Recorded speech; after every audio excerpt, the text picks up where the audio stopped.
कोसो मोरो से तशरीफ लाए हैं मेरे पास घर पे।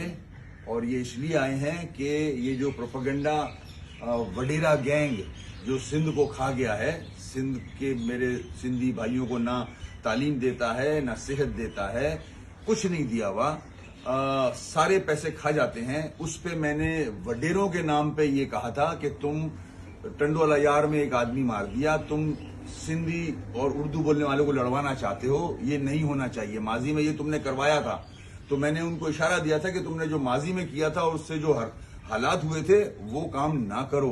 मैंने अजरक और टोपी की एहतराम मेरे दिल में है, वो कभी नहीं जा सकता। सिंध का कल्चर है ये। सर, अगर आपने अपने बयान की वजाहत की है तो ये सिंधी टोपी में आपके लिए गिफ्ट लाया हूँ। मेहरबानी मेहरबानी मेहरबानी। और ये भी बता दूं, मैंने जो बात की थी ना टोपी की, जो आप बोल रहे हो कि उसको बेहुरमती हुई है, नहीं, ऐसा नहीं है, बिल्कुल गलत कह रहे हैं। ये बेहुरमती तो ये वडेरा गैंग कर रहा है, सिंध में इतनी करप्शन करता है, और सिंध का कल्चर अजरक और टोपी है।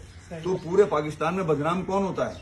अजरक और टोपी। तो ये वडेरे बदनाम कर रहे हैं कि पूरे पाकिस्तान में जब बात जाती है तो करप्शन की बात आती है, जब सिंध की बात आती है तो ये वडेरे अजरक और टोपी को बदनाम कर रहे हैं पूरे मुल्क में। मैं नहीं कर रहा, मेरे को एहतराम है। और